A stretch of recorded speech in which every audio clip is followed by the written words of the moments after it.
തെക്കും പടിഞ്ഞാറും വരുന്ന കോർണർ പ്ലോട്ടുകൾ ഒരു മനുഷ്യനെ എങ്ങനെ ഇല്ലാതാക്കുന്നു എന്ന് ഞാൻ നിങ്ങൾക്ക് പറഞ്ഞുതരാം.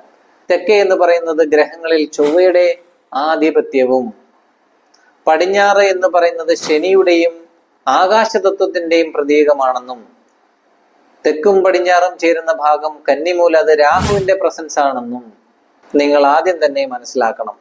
ഇങ്ങനെ നാലും ചേരുന്ന ഈ കോമ്പിനേഷൻ ഇവിടെ വന്നാൽ തീർച്ചയായിട്ടും ജാതകത്തിലായാൽ പോലും വളരെയധികം ബുദ്ധിമുട്ടുകൾ നിങ്ങൾക്ക് തരും. അവിടെയാണ് നിങ്ങളൊരു ഭവനം വെക്കുന്നതെങ്കിൽ തീർച്ചയായിട്ടും നിങ്ങളുടെ കുടുംബം തന്നെ ഇല്ലാതാവും. നിങ്ങളിലേക്ക് വലിയ വലിയ വിപത്തുകൾ വന്നു ചേരും. നിങ്ങൾക്ക് തന്നെ നിങ്ങളുടെ സമൂഹത്തിൽ ചെക്ക് ചെയ്യാവുന്നതേ ഉള്ളൂ. തെക്കും പടിഞ്ഞാറും വരുന്ന വഴിയിലിരിക്കുന്ന ഓരോ ഭവനത്തിന്റെയും അവസ്ഥ വളരെയധികം ബുദ്ധിമുട്ടുകൾ നിറഞ്ഞതായിരിക്കും. സാമ്പത്തികപരമായിട്ട് ഒരുപാട് പ്രശ്നങ്ങളുള്ളവരായിരിക്കും. കൂടാതെ അവിടുത്തെ പുരുഷന്മാർ തന്നെ ഇല്ലാതായെന്നും വരാം.